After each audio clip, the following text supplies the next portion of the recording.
and then have suppose the panelist thing of stream hasn't started yet. Google Man is talking about. I will tell you now.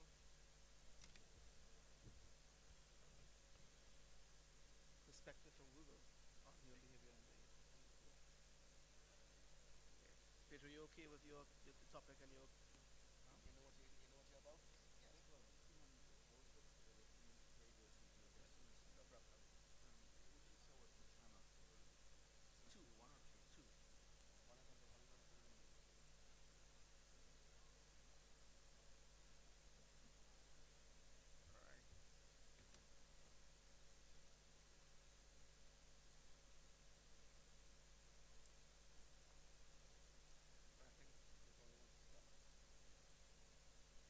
Alright. I think we're going to start. I'll just run the Tim, are you ready? Are you ready to start? You good to start? Alright.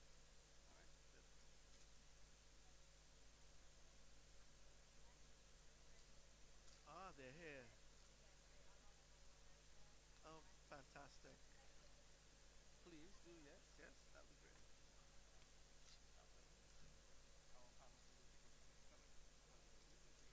The younger one. I will start with them. Start with them. Okay, go ahead.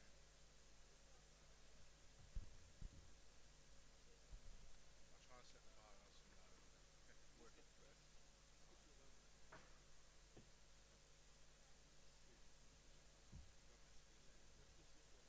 This one. Record.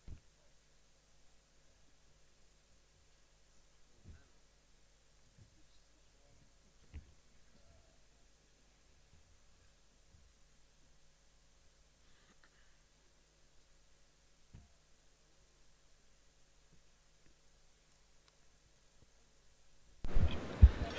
All right, good morning, everyone. I think we're ready to start. We have the majority of our panelists here. Um, my name is Tracy Hackshaw. I am Vice Chair of the Internet Society Trinidad and Tobago chapter and an Internet Society ambassador to the IGF. I'm holding on for Ms. Shiva Mohammed, who is the organizer of the workshop, and she does have a message to read out to the workshop. Thank you to the panelists for all their support and the participants for attending this workshop on the Internet of Humans. I'm sure it will be a stimulating discussion today. The focus is on human behavior and the Internet, and I'll look at some of the sociological dimensions of the Internet and Internet use. I cannot be there in person, but I look forward to participating virtually. We encourage an interactive discussion where we will probe the social side of the virtual world and its implications for real-world policy, projects, and everyday lives. Let us culminate in some concrete suggestions for next steps forward to realize a fuller understanding of the sociology of the Internet. All right. Let me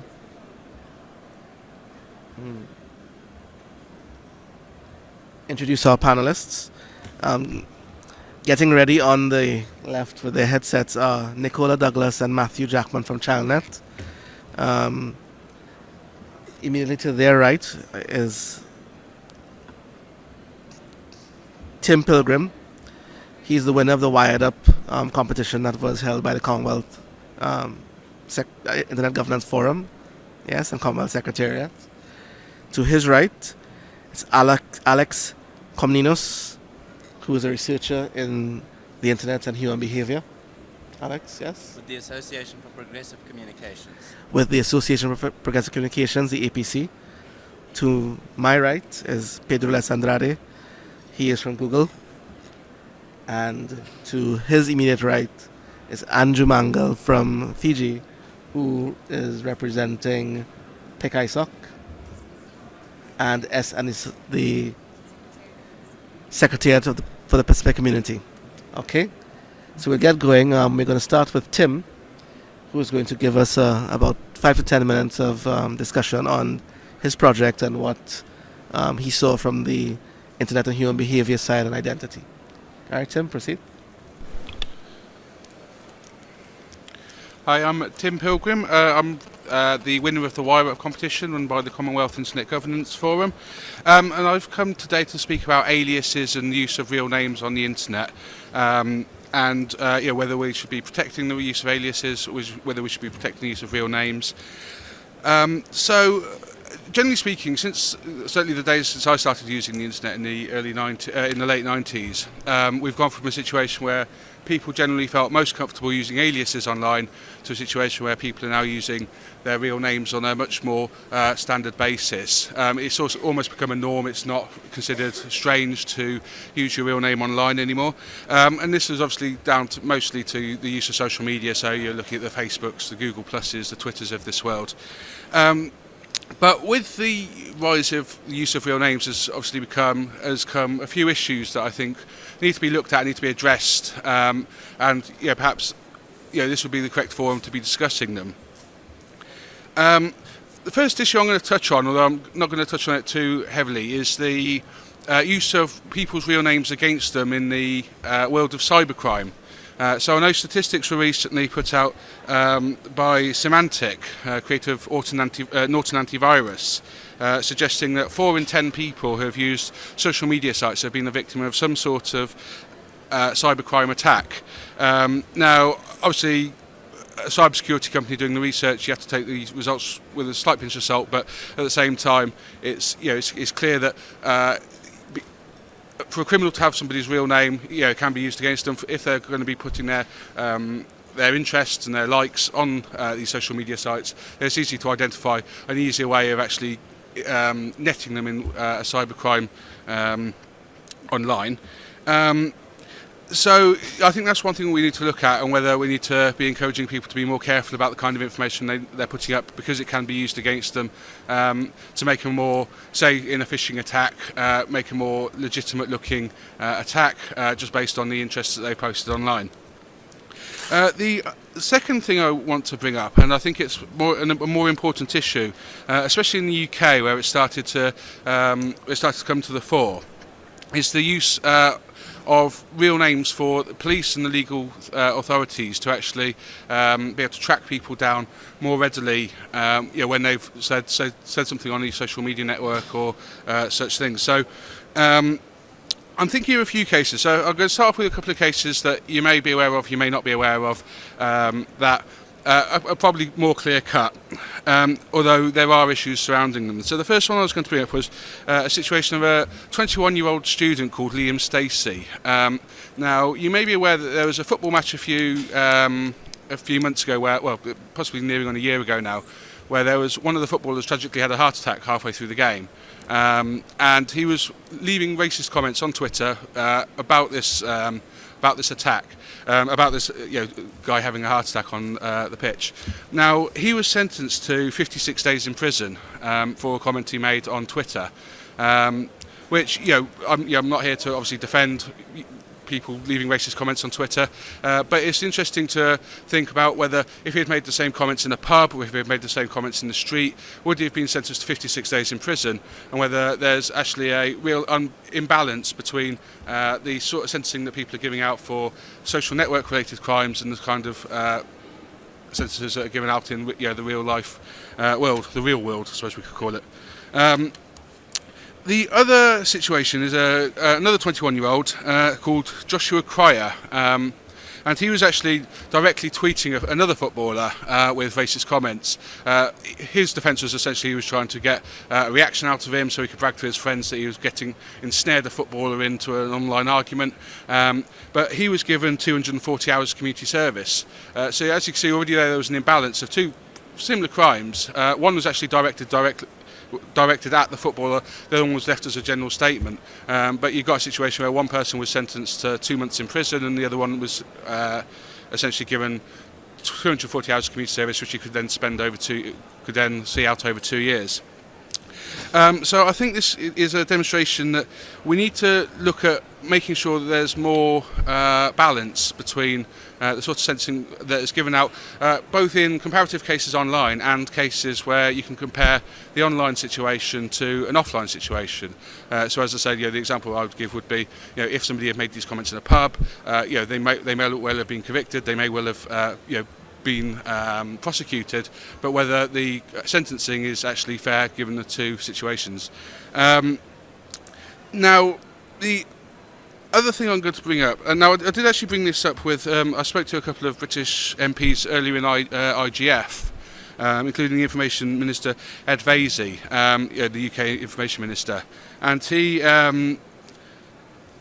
he was in almost in agreement that there should be more done to make sure there was a fairer balance. But he was also saying that essentially these people were being used as examples. They were being made examples of and being given harsher sentences, so as if to say to the rest of the population, this isn't acceptable. Which, to me, doesn't really sound like justice. Justice should be more based on making sure that things are equal for relative crimes. So that's one thing I want to bring up, and might be open for discussion. It might be an interesting point to talk about. As I say, I'm not defending what they did. I'm just saying that there has to be a bit more consistency in the sentencing of such things. Now, there's a couple of other situations where Twitter's been, one case where Twitter's been in the news and one case where Facebook's been in the news about sentencing. The first one was quite widely publicised because of the involvement of celebrities. But a gentleman called Paul Chambers, who's 28, made a joke on Twitter regarding the closure of an airport. The airport was closed, and he essentially said, unless they sort this situation out, I'm going to blow the airport up. Words to those effect. It wasn't obviously meant as a serious threat, it was meant as a joke, not a joke in good taste, admittedly, but it was a joke nonetheless. Now, although his conviction was overturned on appeal, he was fined £1,000 and the whole situation dragged out for over 2 years. So for a joke he left on Twitter, he essentially had to go through the court process for 2 years, and he's had his name dragged through the mud, and now he's got to try and rebuild from a point where he started off. Again, I'm not defending what he said, but it has to be a sort of recognition of when something is meant seriously, and in a situation, obviously you haven't got the inclination you can make when you're talking. You can make it clear that you're joking when you're talking to somebody. It's harder to use to do online, but I think in that case it's a situation where there needs to be more sense put into it. If it's obviously a joke and people are defending it as a joke, are saying this guy obviously isn't a terrorist, he's the kind of person that leaves this kind of slightly off-colour joke, perhaps we shouldn't be sentencing him to £1,000 fine and dragging him through the court system for 2.5 years. Now, the other case is a slightly more contentious point, and it's a bit of a strange one in a way. It's quite a recent case. A guy called Azar Ahmed left a comment on Facebook following a report on the news of deaths of Afghani citizens, and he essentially said that he wanted all British soldiers to die and go to hell. Now, this was a comment left on Facebook intended for his friends. And it was because they were commenting on it, obviously not particularly pleased with what he was saying, and because other people were sharing the comment, that this comment eventually got blown up until it caused essentially a public outrage. So in that case, you could be saying, well, it's actually comparative to saying something within the sphere of your friends, and then them sharing it with other people, and then being convicted on the fact that these people are then sharing it with other people saying, oh, you wouldn't guess what he said. So is it a situation where Facebook are slightly guilty of helping share this comment? As again, I'm not defending what he said, but was the situation blown out of proportion? Again, he was given a community service sentence, so he wasn't convicted to prison on the basis of grossly offensive comments. So the reason I bring up these two cases is because I think there's a risk whereby obviously people should be careful when they're online about what they say, but we need to make sure that we're not putting the fear of the law into people overtly to make sure that we're controlling exactly what they're saying online. So yeah, I think there is a risk to free speech if we start getting overzealous with the sort of attacks we can. And as I say, compare like for like, the sort of things you say in the online world versus things you say in the offline world. Admittedly, there is a more permanent record in the online world. You say something in real life and it disappears into the ether, and that's it, over and done with. Online world is slightly different. So one of those was a joke. The other one was an offensive comment, but it wasn't aimed at anybody. It wasn't threatening anybody in particular. It was just essentially this guy letting off steam following a report, and he's now given a criminal record and had his name dragged through the mud. Again, I'm not defending it, but I'm just saying these are cases that have been picked forward and been sort of in the public eye. So on the question of grossly offensive comments, obviously people's boundaries for offence are different. It's a phrase that I think most of us learn when we're little: sticks and stones may break my bones, but words will never hurt me. You've got to think, when did that stop being relevant? When is a few people getting offended going to result in someone getting 240 hours community service? Again, he wasn't threatening anybody in particular. So, to bring it, I suppose, back to the beginning, what has this got to do with aliases? Well, I think it's a good thing that we're getting into a world where people are comfortable to be using their real names online. It makes it, to bring it back to the subject, a more human internet. It's a more exact replica of the world that we live in. People use their real names in general situations.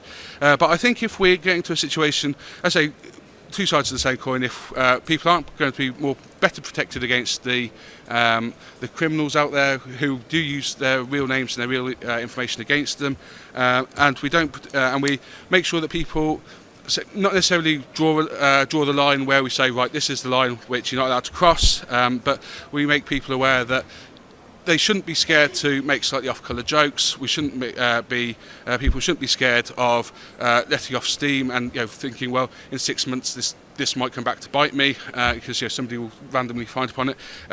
So that's essentially what I wanted to say. I'm saying the use of aliases online is fine. There's certainly a lot of situations where aliases are appropriate and they're in fact needed. But I think we should be working more towards a situation where people shouldn't be scared to use their real names, because otherwise we're going to revert back to the same situation that we were with 10, 15 years ago, where people didn't use their real names online and the internet felt a lot less personal. Thank you very much, Tim. I would like to first welcome Olga Cavelli, who is our additional panelist. Olga, can you join us at the table? I'll get a seat for you. She's from the Ministry of Foreign Affairs in Argentina. And while we get Alex to present, I will just set something up for you on the side. Right? So Alex, please proceed. Hi. Today I will be talking about two rights that I see as being quite neglected in applying to the online world. These are the rights to freedom of peaceful assembly and freedom of association. They are often discussed as one right, and said in the same sentence. They are two distinct rights. I won't go into defining them, or I will take a long time. But freedom of association is basically the freedom to form associations online, be they formal associations, informal associations, private associations, public associations. And then freedom of assembly is the right to assemble peacefully and to protest peacefully. And one can do that both online and offline. I think that these rights are a bit tricky in conceptualizing, and the bias towards rights online seems to be around freedom of expression, freedom from surveillance and privacy. So to just give an example about the complexity, a Facebook group, for example, is that an association or assembly? You're assembled on the group, you're also associating with people on the group. So 2011 and 2012 have been some very exciting years. I think they'll stick with me for the rest of my life. And we've seen people all over the world assemble and associate to defend and protect their rights. And we've also seen how the power of the internet has greatly augmented this. At the same time, we've seen crackdowns on these freedoms, both in the offline and the online world. For example, in Egypt, we have both crackdowns on Tahrir Square, we had, and as well as crackdowns on the internet, shutting off the internet, and arresting people for how they have assembled and associated online. In Azerbaijan, we have new legislation that would fine protesters. I think it's 8,000 manat, which is near $10,000 for taking part in protests. And there's a much higher fine for organizing the protests. On top of that, bloggers are jailed and harassed for the associations that they make online.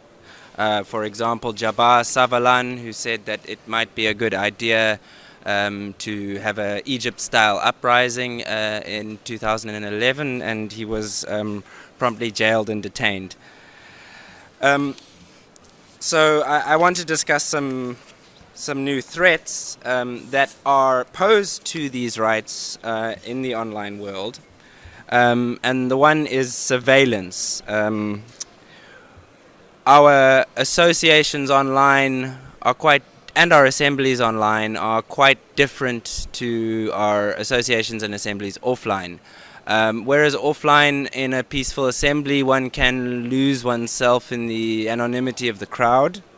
And also offline, one can hold private meetings, one can be a member of a private association.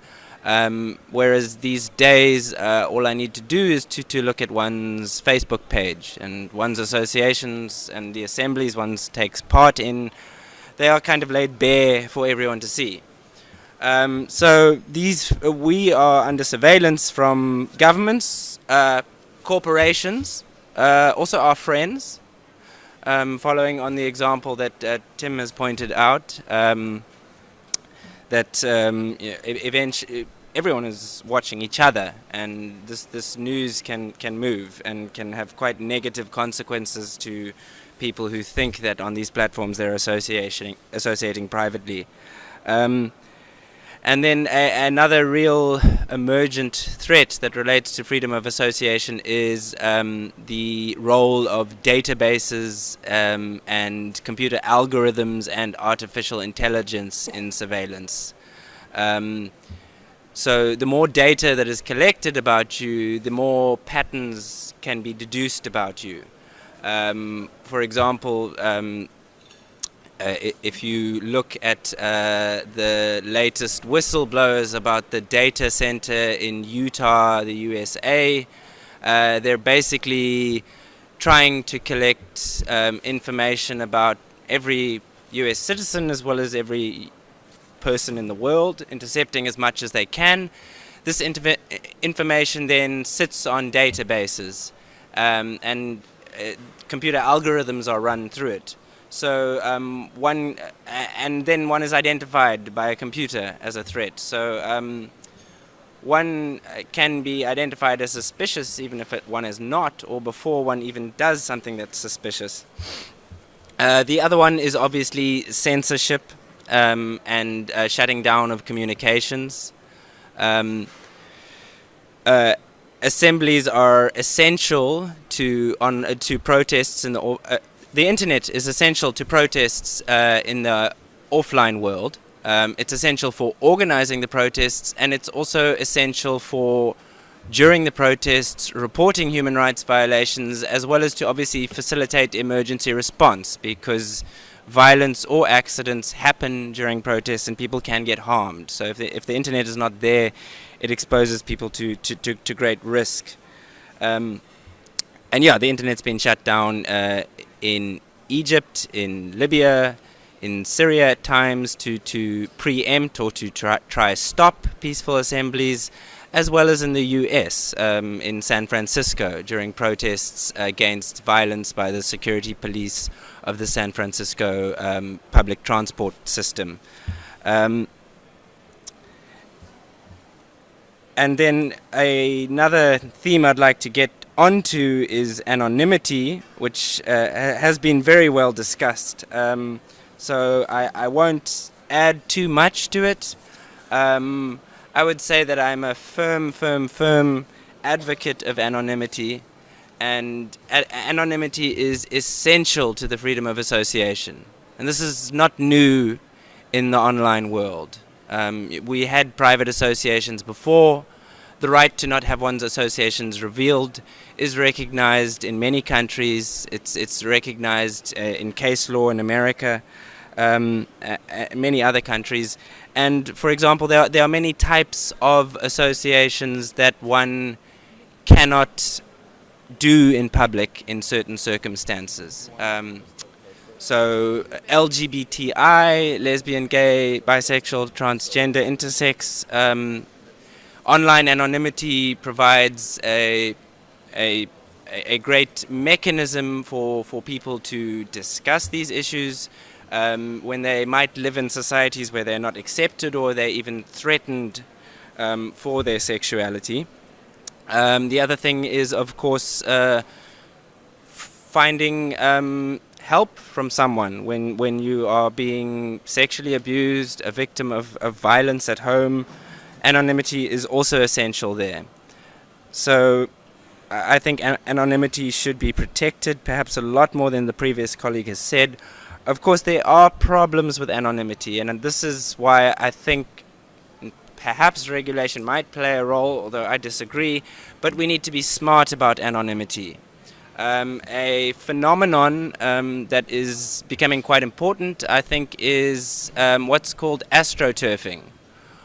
While I completely agree that someone can say something, especially about sensitive political issues, online and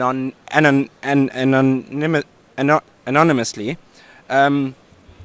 what it's quite easy to do online is to kind of artificially imitate online movements. This is called astroturfing. So the word comes from the idea that you have a grassroots movement, and astroturf is the English word for the fake grass that you find in cricket pitches and indoor soccer fields. So one can quite easily create the appearance of a movement that actually doesn't exist. This is often more commonly used by corporations to actually push products and say, for example, we love product A, we love product B. But it's also used by governments to push propaganda.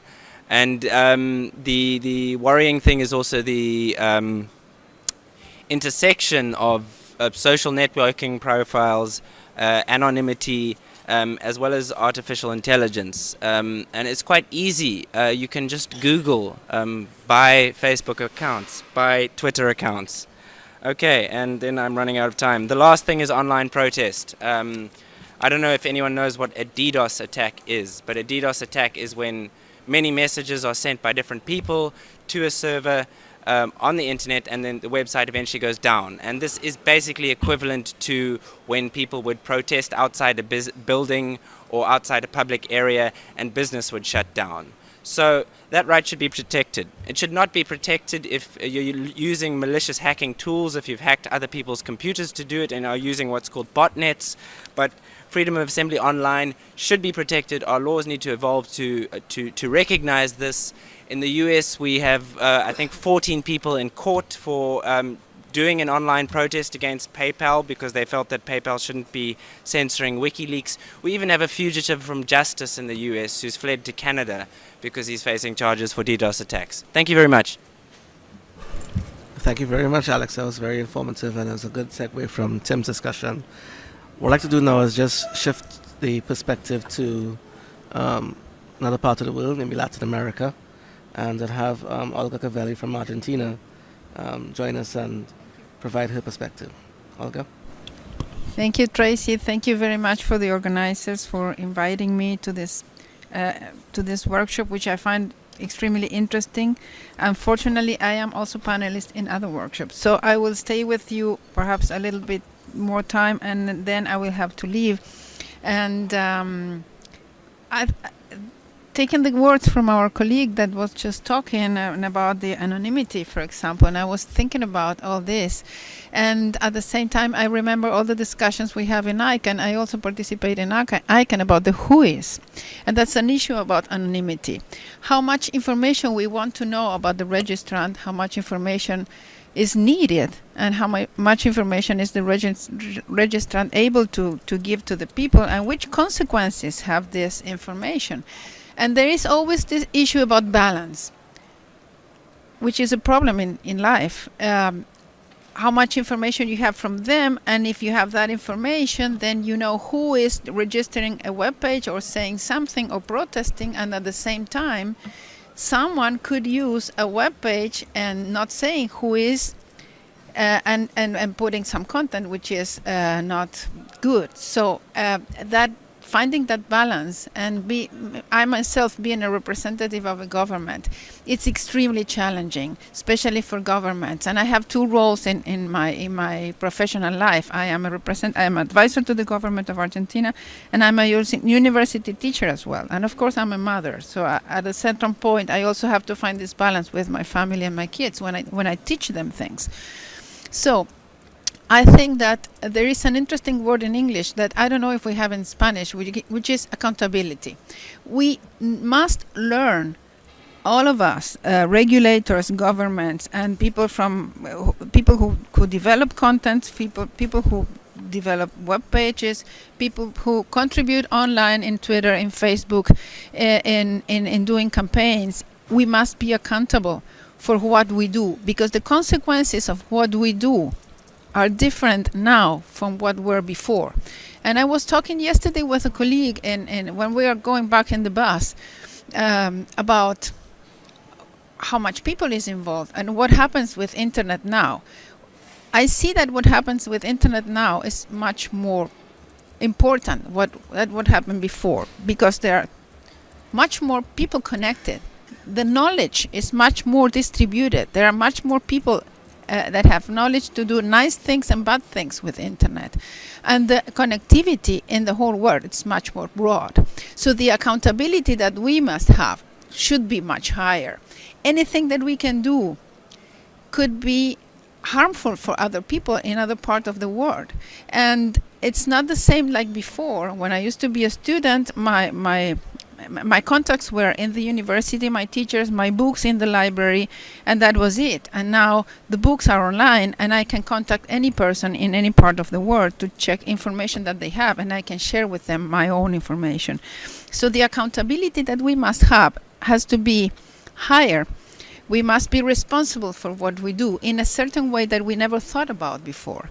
And that comes to the governments as well. So when a government banish a content or banish a website or banish something, the people involved in that should have the information to know that this has consequences different than from before.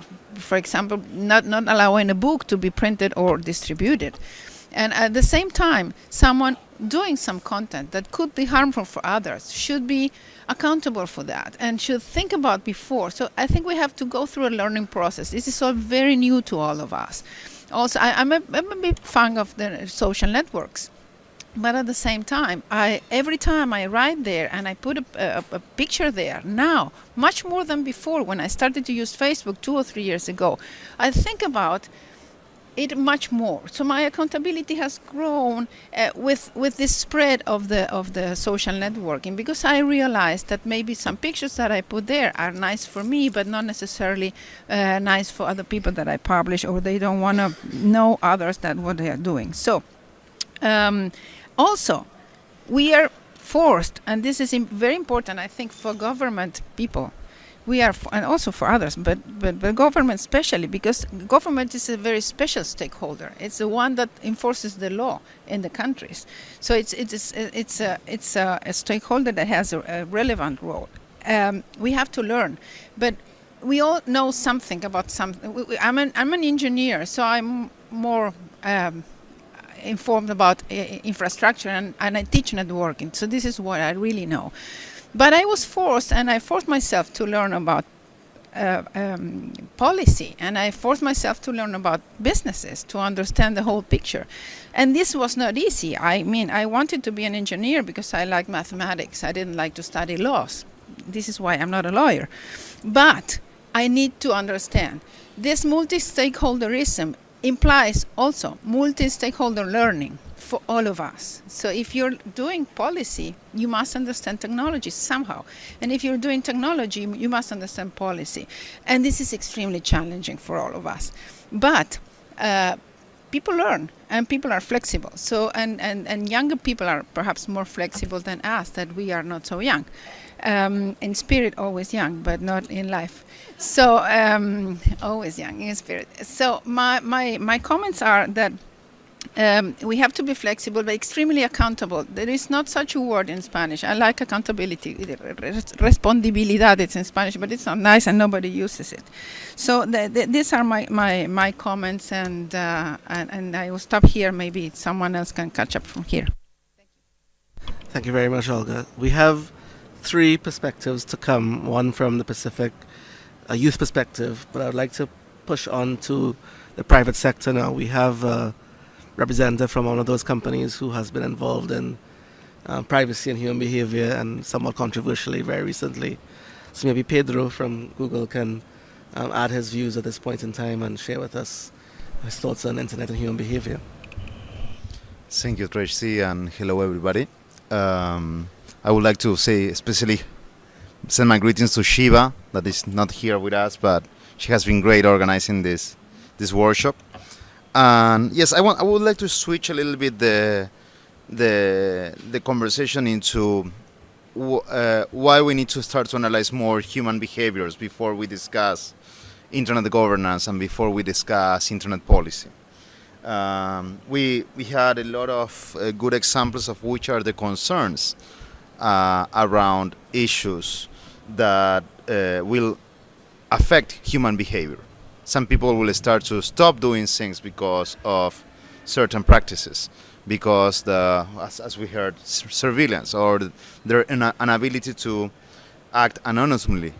But I think that in terms of the development of the new public policies for the internet, we need to really start to study which are the new human behaviors in terms of the digital natives, in terms of the people that is using the internet in a different way that we are accustomed. And when I say that we are accustomed, I might talk of people of my age or people of related to the things that I do. And my biggest concern has to do with how our Congress, our parliaments, all the policymakers are taking the necessary steps to understand what the new generations are doing online, which are their concerns, which are their needs, what they expect, and things like that. I'm seeing a lot, in particular in Latin America, new commissions on the use of the internet in the different congresses that will study usually they focus a lot on the problems, but I don't see a lot of commissions that are studying how the youth, how the digital natives start to relate with the network, and also having more participation from young people. This, I think, that is something that has started to be achieved at the IGF since Vilnius, that we start to see more young people participating here, having a bigger variety of opinions, and to start to enrich this dialogue with which are their actual concerns. I used to consider myself a geek and use a lot of technology, but when I sit in a table with a guy of 20 years old, I realize that I'm very close to the typing machine. And if I meet with a guy of 15 years old, I'm even further. Email is such an old thing. And then I see, I don't know, a baby basically crawling over an iPad, and the best thing was, my niece that approached. She's 3 years old, and she approached to the TV and she started to try to, touch and move the pages on the TV. I said, what is not? This is not working. What is? This is not a touch screen, And this is what I think that we need to start to think about in processes that will help, the different stakeholders to understand what is coming. On the other side, in terms of particularly privacy, I would like to address this point, that is, we need to think privacy completely related to security. Security is a factor that is completely associated with privacy, and how the development of different platforms, the development of different tools, need to take into account the security element. And here, from Google, for example, this is key for us. When we design products, focus on security, focus on how you can use your email address. You can use Gmail, for example, in a secure way, so nobody hijacks your account. And that give you different type of tools. We are working with different group of peoples that has different needs. For example, it's not the same need that maybe some of us has than the needs of a freedom fighter, yes, or the needs of someone that is involved in political discourses, or a blogger that might be afraid that he's going to be, persecuted for his opinions. And we have been working with them to teach them how to use the different tools that will help them to protect themselves. The other thing, and moving from privacy and security to other subjects, has to do with the changing behaviors of the users that also impact in other areas of internet policy, like copyright. We have these big debates about the future of copyright and the needs of the copyright industry to reinvent themselves, and this is also very much associated with the change of the behaviors in the users. How many of you have been sitting in front of a TV at a given time to watch a movie show? No, this is something that, at least for many of us that has to travel a lot, is very difficult.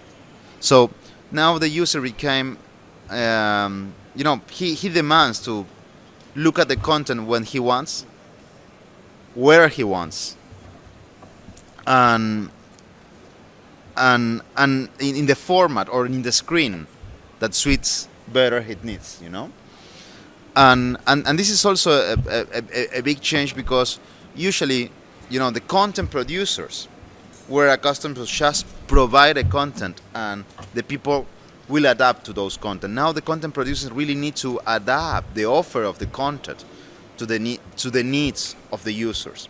And I think that this is also a big challenge in terms of how we analyze human behaviors and how we, taking into account those changes in human behaviors, we are going to start to craft the new policy, the new internet policy for the internet.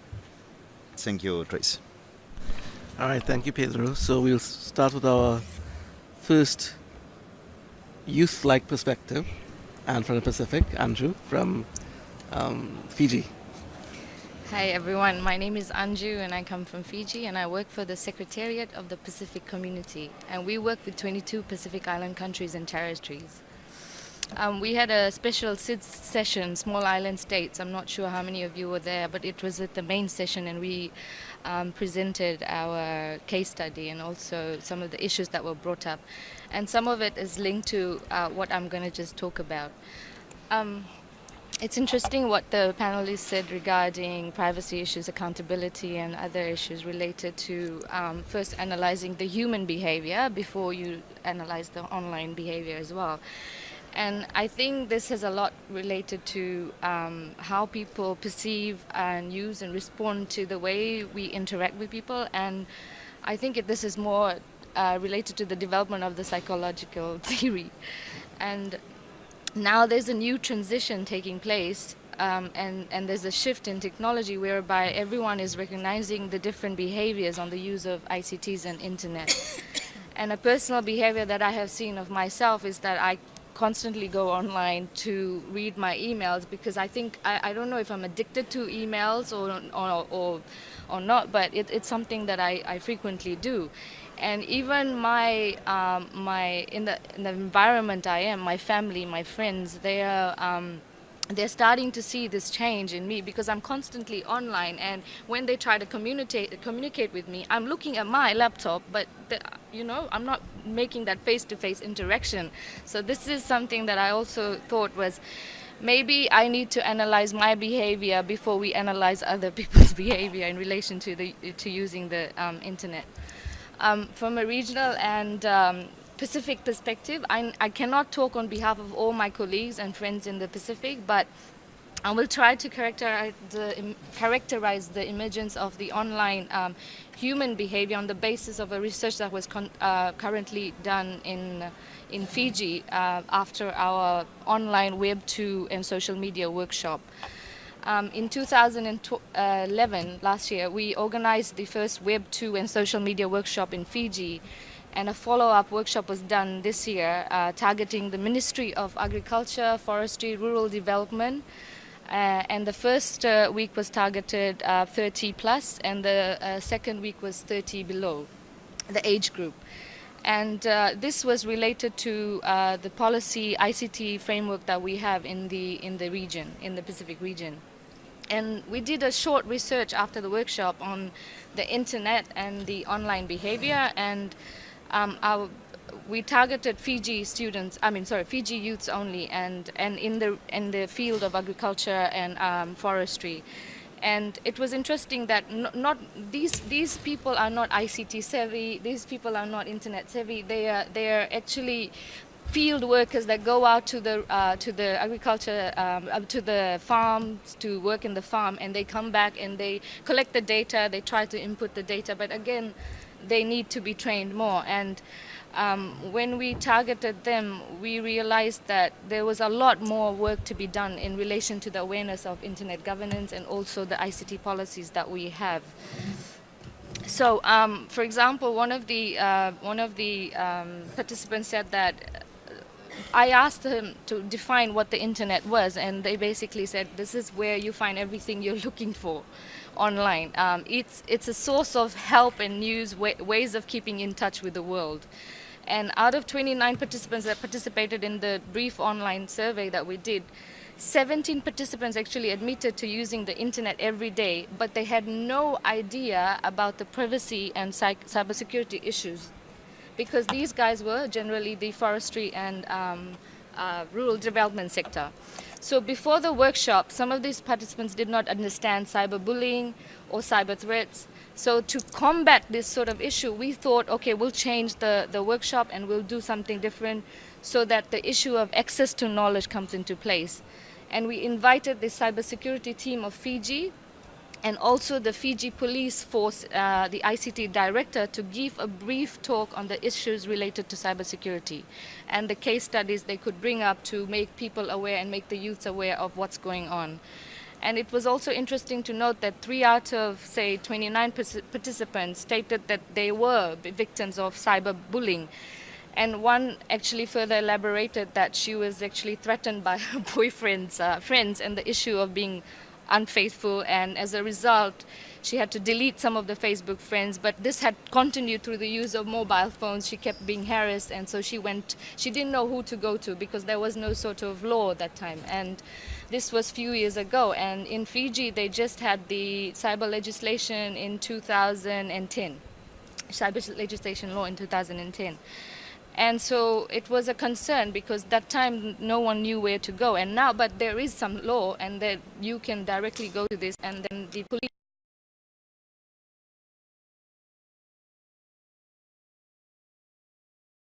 okay, if there's any issue, you please call me.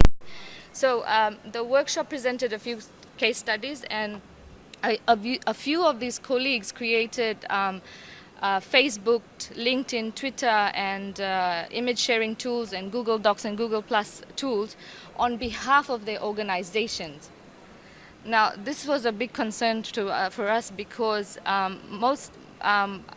one of the good examples was the Ministry of Agriculture and Department of Agriculture.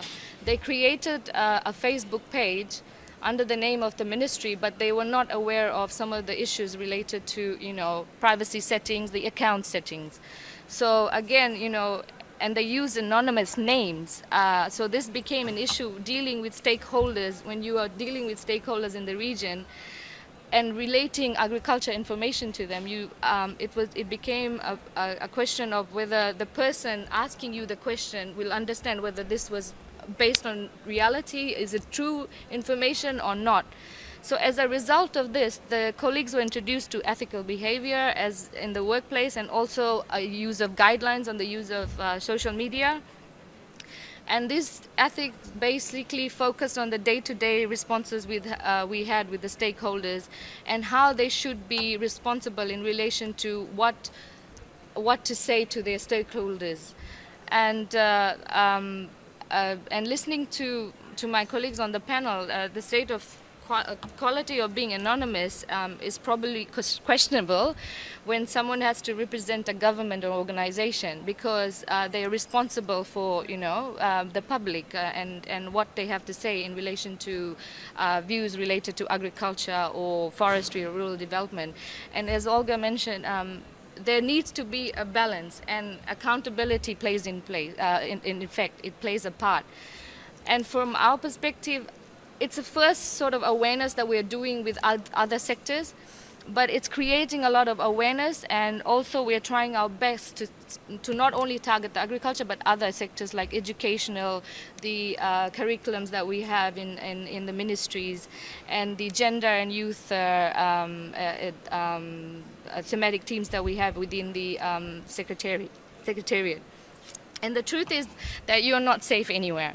I mean, you're not safe face-to-face, you're not safe here, you're not safe online. So we clearly try to emphasize the point that our participants need to be aware of these sort of issues, and also they need to be responsible.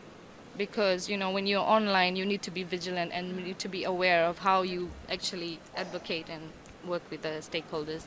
Thanks. Thank you very much, Andrew. That's a very interesting perspective from a small island like myself. We want to have now our colleagues from the UK. Just get their names. Nicola and Matthew. Maybe what you can do, Nicola and Matthew, perhaps you can give your perspective, and perhaps kind of stream your thoughts into what everybody else has said so far as a youth, as well as two youth, and a male and female too. Yes, certainly. Thank you very much for having us. We're honoured to be on this panel. So yeah, I guess as you mentioned, we're here to kind of shed light on the youth perspective on human behaviour, the youth behaviour online. Trying to identify a difference between the offline world and the online world, and how the youth, how humans behave on it. Essentially, what we're going to do here is kind of go through what the two different worlds mean to us, how we express on these two different platforms, and we're going to kind of do this through 5 points and look at 5 things, and hopefully tie that into what other panelists have said. As was said down there, it's all about learning, and obviously we're here, we're young, and we're trying to learn a bit about how humans behave online, and how our participation in the internet and is kind of used, and how much of an effect we have. Obviously we're here to kind of share our experiences, our behavior online, and kind of teach you, and hopefully you can see from our perspective as we represent the youth what we think about online, how we act online. Within our quick kind of presentation here, I'm gonna reference a survey we took in the summer. This was a survey that ran for a month, and it was really aimed at youth perspective on freedom of expression and social media. We received 874 responses from 40 countries and 6 continents. So it was a widespread survey, and so kind of speaks for the youth voice. So as we go through and trying to explain freedom of expression, we'll use some statistics from this survey that we carried out to kind of prove our points and hopefully answer some of the questions, some of the issues with human behavior, with privacy, security, anything that's been mentioned within our speech. Essentially, we want to discuss the relationship between the real and the virtual world, and we want to kind of explain how we behave online. We believe there's kind of 5 factors that affect how we, the youth, behave online, which are being anonymous, which was mentioned, our audience size, emotions online, how we express, how we tell what people mean, how we interact between each other, confidence, and reputation. So if I just quickly start, and I think we'll start with just a general kind of point that we kind of gauged from our survey, which was nearly 45% of the people that took our survey said they aren't any different online.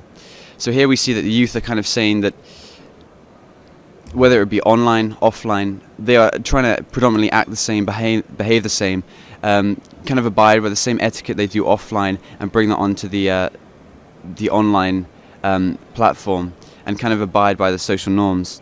I think Nicola's now going to talk quickly about how youth kind of see this difference between the real and the virtual world. Thanks, Matthew. Hey, everyone. So just quickly to go on from what Matthew was saying there, we're talking about this difference between online and virtual worlds and looking at youth behaviour online from our perspective, and thus help to, inform you people, the people who are making this policy for the internet now, from the people who are, a large part of the people using the internet. Not necessarily all of it, but, a large part of it. So what we're looking at here, the difference between online and offline. Matthew said, 45% of the people who took our survey believe that they act the same online and offline. But conversely, 41% of them also said that there are slight differences, and we see these differences because of the way that the internet is different from offline. So, for example, the factors that Matthew mentioned, which we'll be going into, are just examples of ways that we interact differently, and this can't be helped. For example, talking as I do from a youth perspective, if I'm with my friends at school, I may act differently with them than with what I do with my teachers. And, this is something that I've said in workshops before, is the way I do this, the way I interact with people is different. I think that this is something that we see in the online and offline world too. Just, to engage you a bit, a show of hands, please. Who thinks they act differently online than they do offline? Okay. And who would say the opposite? Who say they act exactly the same in both spaces? Okay, so I think the majority there are going for the former, that there is a difference, which is an interesting thing to see, and these are, hopefully you'll agree with us, the factors that affect youth, that we've seen affect youth online and offline, and the way we behave differently is things that I believe that adults and older, those who are older, will aspire with, and they'll see some similarities between the behaviour. After all, we are all human. There's just a difference in age. So I think Matthew's going to go on to talk a bit about anonymity and how this has been mentioned before, how we as youth perceive this. Well, it's very interesting that Tim mentioned at the start about how using real names is important in a sense, but you also have to have spaces online where you can be anonymous and express yourself without having the name attached to yourself. So we found that on our survey that youth were more inclined to be more open if they were anonymous, and I think that's reflected in my personal experiences. I feel that if I am not identified by a name, that I am more confident in what I say. I'm more free to express. I think that on the whole, most people feel that anonymity provides security, protection, but in some cases provides a mask which kind of is used to perhaps freedom, express in ways which otherwise you would not. youth behavior, human behavior changes in different circumstances. As we just saw from the show of hands, people change online. It's a different space, it's a different world, and it's the same for youth. We're no different. We see different spaces in different ways, and being anonymous is something that is quite hard to achieve in the real life, but online is much more, it's more accessible, it's easier to do. And essentially, as youth, and as we found in our survey, we feel that we can express more. We feel that, on the whole, as we post ourselves, we try to kind of reflect our kind of personal kind of habits, our normal behavior. But as we kind of hide behind the mask, as we are anonymous, we change. We become more expressive in some cases. I think it was actually discussed in the previous workshop I was just in. Being anonymous is extremely helpful, as it provides, as was mentioned, it provides security, it provides protection. And I think Rui, who's sitting in the audience, is saying for activists, it's extremely important that being anonymous, you have the kind of platform where you are safe to express things that need to be said. And as youth, that's the same. Youth have a voice that needs to be heard, and being anonymous is important to us. And being anonymous online increases the youth's voice and protects us as we express it.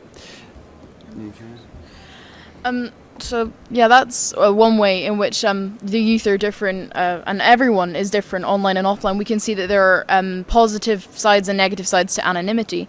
Something I'm going to go on to talk about now is the difference between emotions. I think we all know that when you're online, there are certain aspects of communication that are lost. So you can't see body language, you can't look at tone, you can't look at eye contact. And these are things which I think we find are a huge part of communication in the offline world.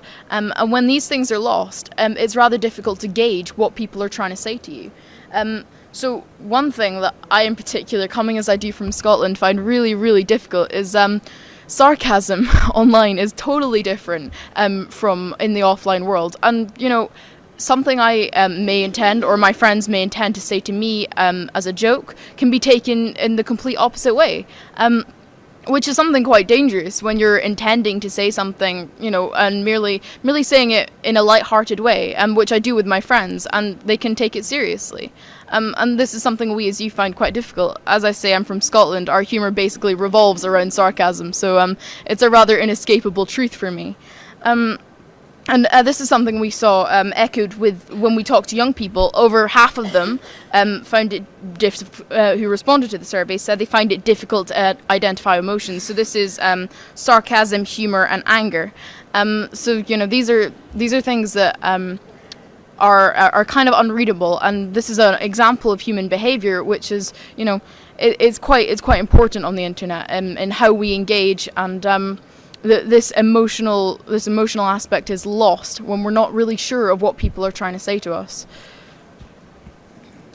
And that's very important to see the distinction between just simply the practical sides of the offline and online world. I think, Nicholas, we have emoticons, we have kind of ways to express ourselves, but it's really not the same, and it can never be the same as a face-to-face interaction. And we, the youth, recognise that, and we respond to that in different ways. And it can be misunderstood, and that's something that we have to try and work towards. We need to. I don't know. It's interesting if people want the two worlds to mix. If we want the online and offline world to almost become one, in a sense. I'm going to go and talk a bit about confidence now, and just quote a statistic from our survey. And we found that 1 in 5 people who took our survey were more confident online, and 1 in 6 said they can say things online that they wouldn't say offline. So this is important in the sense that people online, for people who would probably not necessarily be shy offline, can go into online and they can express themselves, they can be confident. And this is a very powerful thing for the youth, and it really kind of highlights how human behavior and how the youth change online. And I'm pretty sure it's the same across the board. People feel that the internet is a place where they can be confident, where they can express themselves. Essentially, the distinction between the real and the virtual world is highlighted in the way that people interact. Our survey really highlighted that the social media sites were places where people could really express themselves, where they felt that they didn't have to be their real life self, where maybe their real life self wasn't what they wanted to be, essentially, and they couldn't really express themselves in the position they were. But when they went online, they were more confident. They felt they could be strong, and they felt they could express their views more fully. So that is something we wanted to kind of say, that online youth are confident, and we want to be confident. We want to express our views. I think it was interesting how you mentioned human rights. We youth are the same. We want to express. Freedom of expression is a human right. Article 19 of the Universal Declaration of Human Rights. It's something that we own. We want to be there. We want to be confident. So it's a good thing that the internet is changing us in a positive way and making us more confident. And just quickly, one more thing that we, or a couple more things that we identified. Also, this idea of concern for reputation. So I think we're all, as most of you are, very professional people. You have your own businesses based online, and you have an audience which you seek to communicate with. And as a result of this is why some people change themselves online from how they are offline. This is because you have a concern for how people view you, and a concern for how your clientele or your customer base, perhaps, or the people that you just communicate with on a day-to-day basis, how they view you. And this concern for your reputation just does change our behavior. And this is a way in which we see that freedom of expression can be limited, in that we are concerned about what people think, so we limit our own freedom of expression. And this concern for the response that you might get from it. I'm going to quickly go into audience size. That's okay, because I think we're quite aware of my time here. But audience size too is something that we find quite important as youth. That who we are conveying our message to also limits what we express. So we don't really know who's out there in the big wide world when we put, let's communicate to everyone on Facebook, and we don't know who's reading our posts. So sometimes this makes people more daring. Sometimes they say, I want to be outrageous, I want to shock people. And sometimes this makes people more concerned for their reputation. And this is something we did see in our survey. 34% of young people change what they put online depending on their audience. Again, a greater percentage on that did not change what they say. Because of their audience. But sometimes we think that this may be a subconscious change, that we're not even aware of, whether we're talking to adults, and young people. We tend to talk to adults in a different way from how we would talk to our friends, because it's not very appropriate to talk in the same way to different people. And this is sort of the truth that we can see for the internet as a whole, in that we change our behavior when we are online and offline, and as a result of this, the freedoms that we have, the freedom of expression is changed, and how we use this freedom is changed. So I think that pretty much sums it up from us, if you've got anything left to say.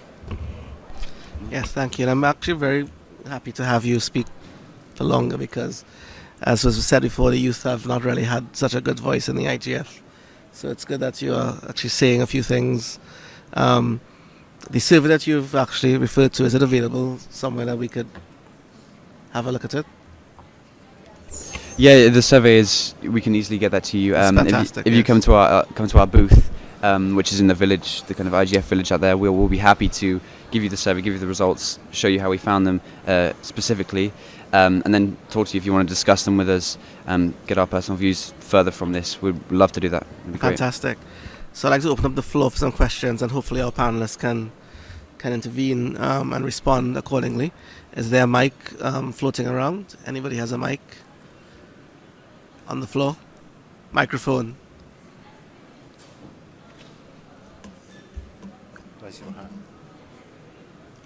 All right, so anybody who would like to intervene or join in, can you raise your hand? And all right, okay. Can you? So before you intervene, can you state your name and who you represent, if you wish, or be anonymous? I guess in some models. Say you're anonymous if you want to say you're anonymous. All right, there we go. Technical difficulties.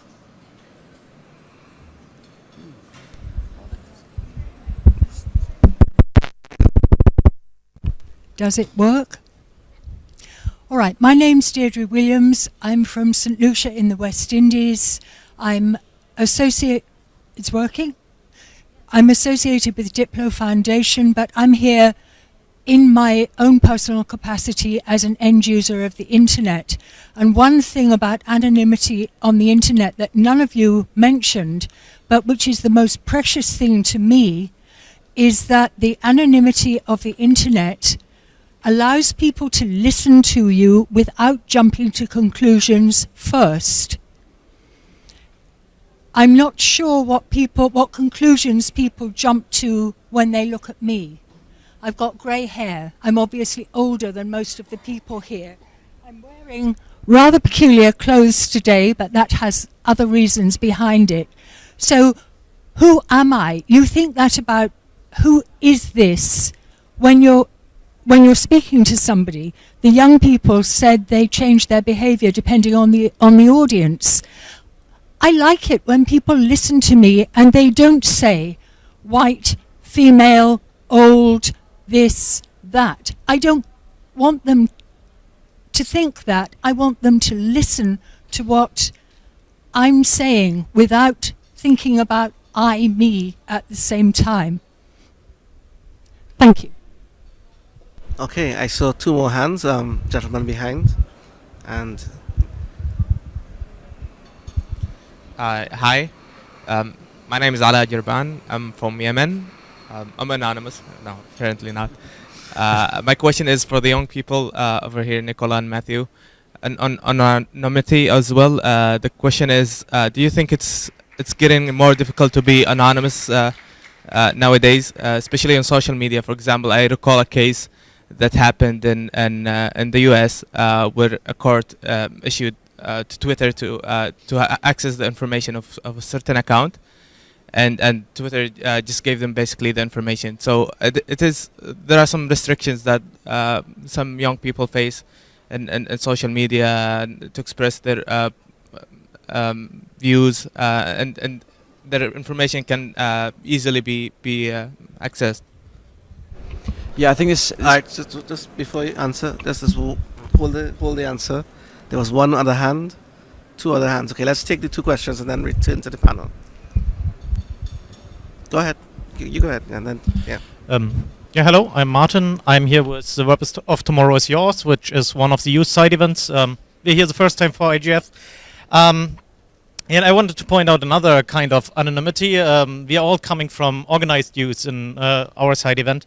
And as an organization, you also have a very different appeal online. I mean, when I speak on behalf of an organization, I'm also withdrawing myself as a character, as an individual. Also, when I Twitter, I'm Twittering as an organization. But to me, and that's how it seemed from the plenary so far, and also from the show of hands, for me that's something that happens as well in real life. It's not like when I'm speaking here on behalf of my organization, I'm speaking just as myself. I'm speaking on behalf of many. You are not sure what is my opinion, what is the opinion of the public audience. When I speak face to face in real life, I speak very different from what I speak towards an audience. So I'm not sure that this is really the case, that anonymity really changes so much in character. I think it's very much a reflection rather on how it is in real life. Yeah. And we have yes, lady. Hello, I'm Helen Goodman. I'm a Member of Parliament in Westminster. I thought the young people identified some very interesting aspects of different behaviour. I'm interested in the way people think that they themselves are different online, but I think I'm also interested in the way people behave as a group on the net. And I think that there's a lot of behaviour which we've also seen in the financial markets, of everybody rushing to agree about one thing and then everybody rushing to agree about another thing. So we have less balance and less considered thought, because everyone wants to just be in with the crowd. That's how it seems to me. Another thing I've noticed is that I think there's more aggression on the net than there is in ordinary life. And we've had a sort of debate in England about whether women bloggers get more aggressive trolling than men bloggers. And that can really put people off being involved if we don't deal with this level of aggression. So I want to return to Tim's opening remarks. I really think it is absolutely essential that we don't have lower standards with respect to hate speech online than we do offline, because that makes life intolerable for some groups of people. And I have to say, I find it ironic that a person who's won the Commonwealth Prize can pretend that saying something online is like saying it in a pub. Okay, thank you very much. What I'd like to do now is ask Nicola and Matthew to respond to the question raised, and then maybe Tim and Alex can jump in and have a say based on the comments thus far. So Nicola and Alex and Matthew. Thanks very much for the question. I think I'll respond straight away from my personal experience and say I don't find it harder to be anonymous online. I think there are multiple opportunities which allow me to protect myself without using my name and express myself without using my name. I think what we have to do, and how you kind of explain that, you know, someone kind of abused the right of being anonymous in a sense, it's exactly that. We need to respect that we can be anonymous, but we're still having to respect everyone else's human rights. You know, we were discussing in the workshop before with you about where the line of freedom of expression meets the line, the kind of hate speech, and when enough is enough. And as the lady in front of you kind of explained, you know, it's fantastic that we can be anonymous and people don't judge us, and that's a beautiful thing that we kind of hold on to as we express ourselves. So if anything, for me, obviously it's not harder, but we should be promoting anonymity in a sense for people who don't want to be seen, who feel that, as we said, you know, they can be more confident online through this kind of method. Is there anything? Yeah. I would just like to say thanks for all the comments from the floor. I hope there's more, because that was really interesting to listen to. I'll go quickly to the first comment, actually. Thank you for that. That is a part of anonymity that I've never thought about before, and it's something that I think is a really important issue that you've just raised, and hopefully in further discussions about anonymity, which I hope to go on to have, this is definitely a point I'm going to be considering. To move to the question we received from the floor, I know from Matthew's point of view and mine, from our personal experience, there are many places on the net we can be anonymous. For example, places that don't have you don't have to use your real name, platforms that don't require this, for Twitter, for example, and whether, you know, this is a good thing or not is debatable, because as we have seen, there is a huge degree of power to anonymity, and it is a very, very useful tool, especially for the person who raised the question himself, who is a youth activist, human rights activist and blogger in Yemen.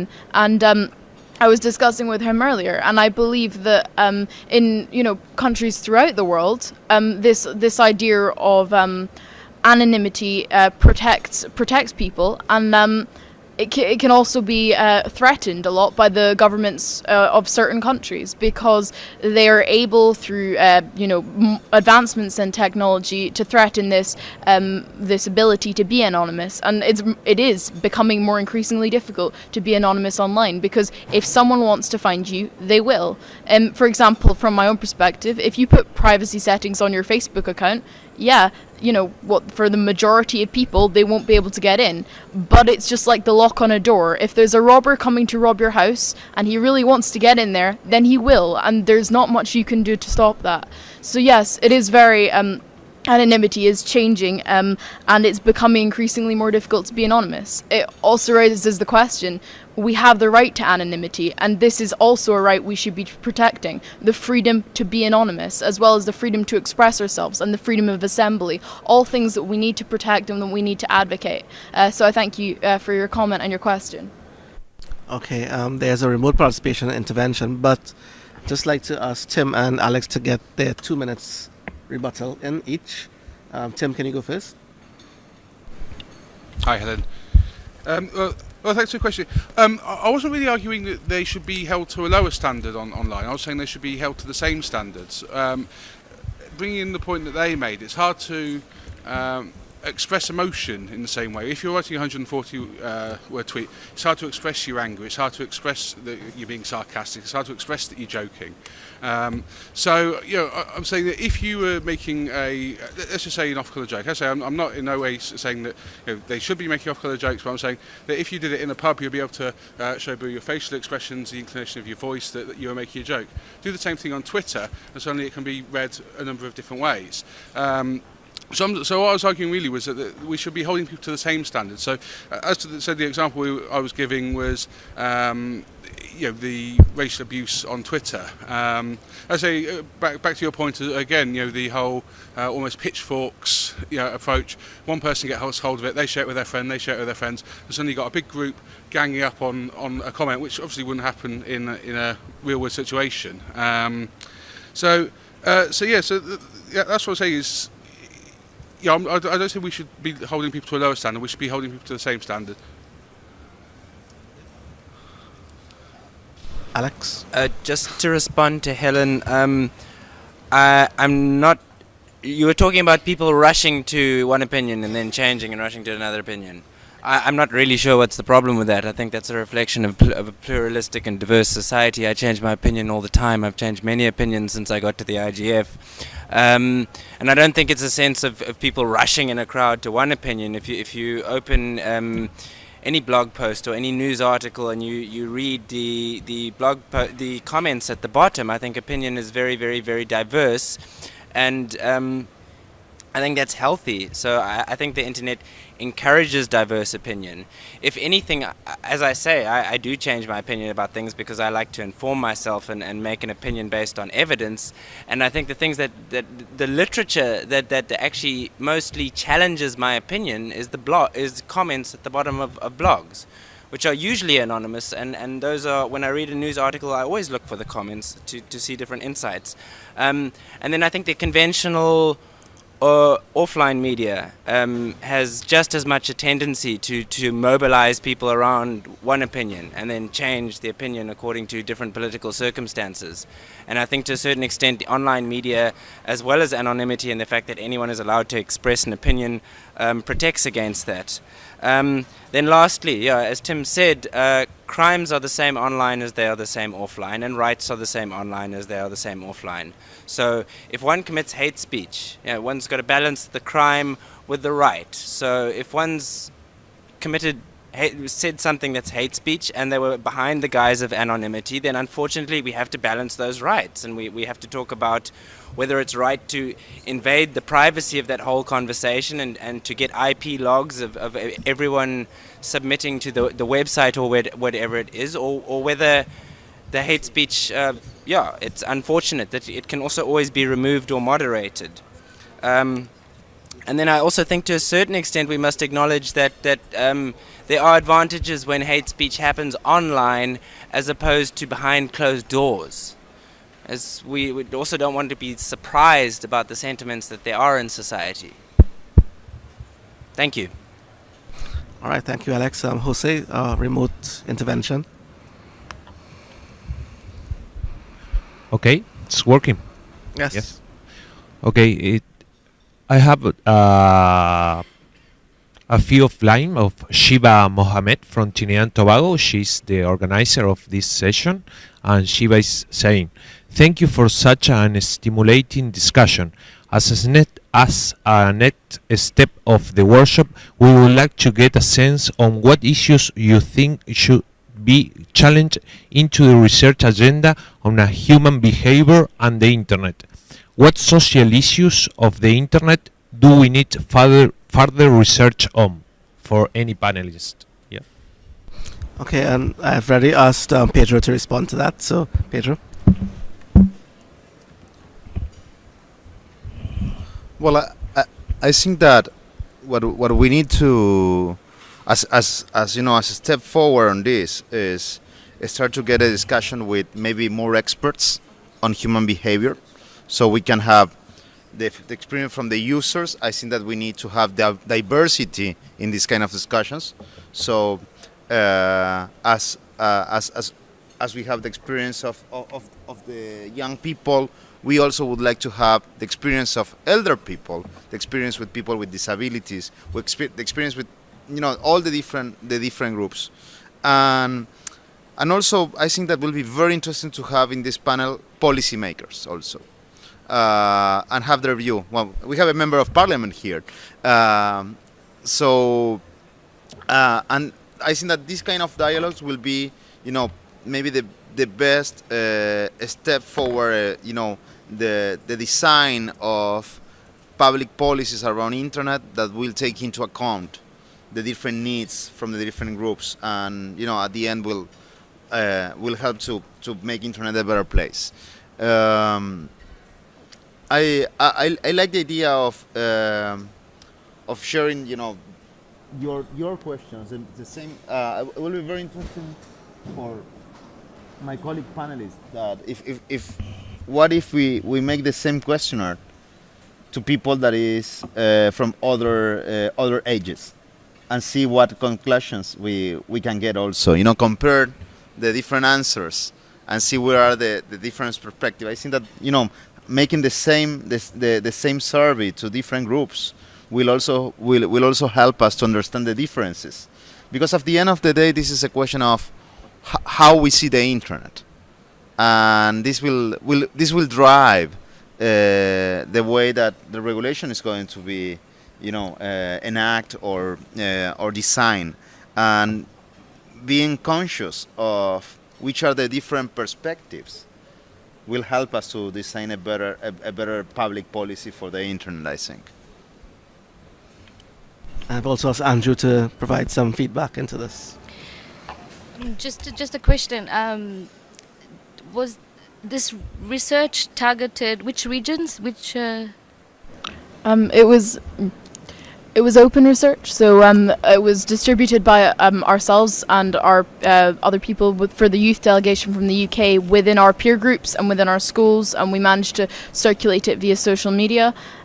Within the organisation we're affiliated with, ChildNet International, they circulated it via their partners in various continents and countries. So 874 young people, 40 different countries, and 6 continents.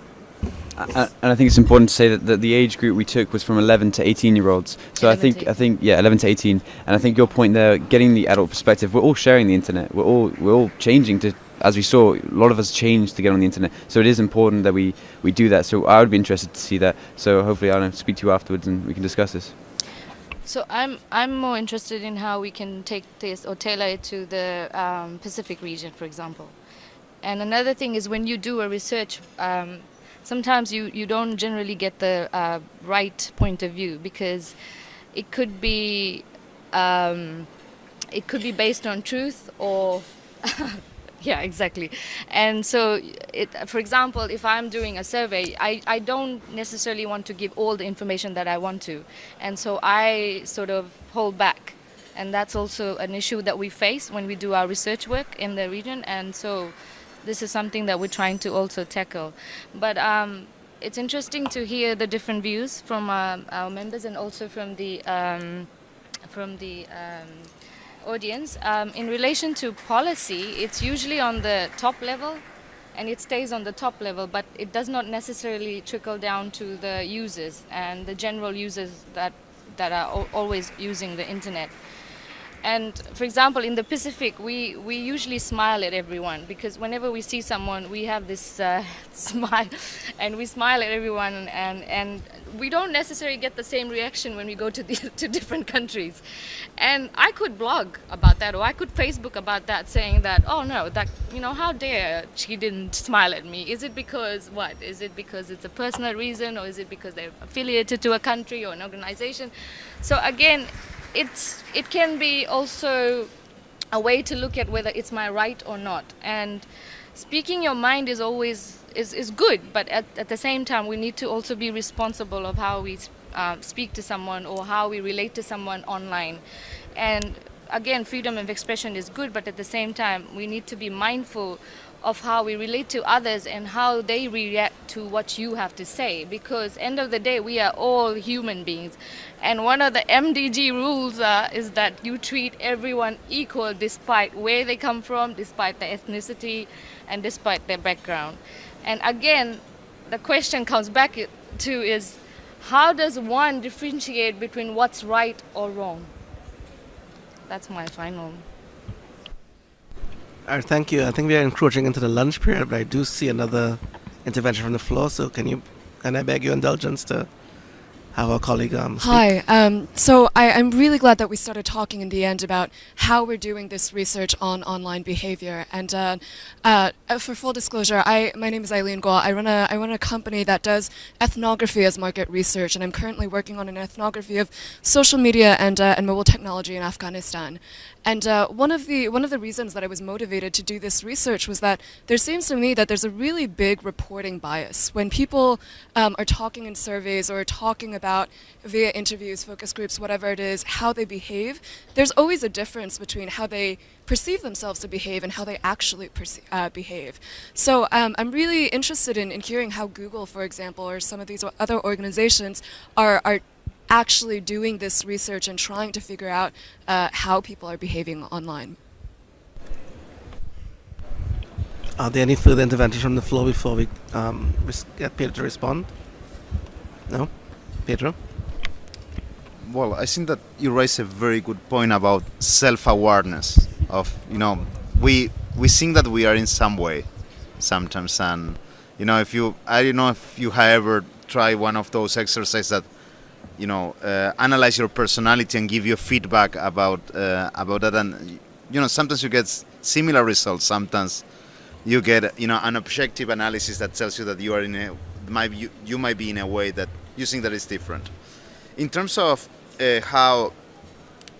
how we analyze information, what we have, we can have trends, about what people is interested on. Basically for search, for example, and we don't have particular information of particular people. We just have trends about what people is thinking about, or searching for any particular issue. This is helping a lot when we have been using this in many occasions to designing very, very, very interesting tools like flu trends, for example. We have been able to have an early warning on where the flu is coming when people start to search about symptoms and start to search about medication, and of course totally this is completely anonymized. We don't know who is doing that search. We don't keep any record on that. But that was an incredible tool, and when we compared that with the statistics after you have a rise on a given flu in a particular country, it's incredible how the curves overlap with the reality. So we have been working a lot on designing these kind of models that could be kind of predictive in some way, give an alert. In fact, it's not predictive, it's giving an early warning before maybe the health authorities can learn about it. And these are, this could be replicated, and for example, for online advertising. When you decide to sign in, or when you decide to use system for behavioral advertising, that the advertisement that you receive is according to what do you like, what is your behavior online. Usually it tends to be much more effective, less intrusive, and more interesting for the user as well. So those are the applications that we use on that. All right, thank you very much. Now, I know it's lunch, but does anybody on the panel would like to have a final 2 cents into the discussion as we leave? Alex?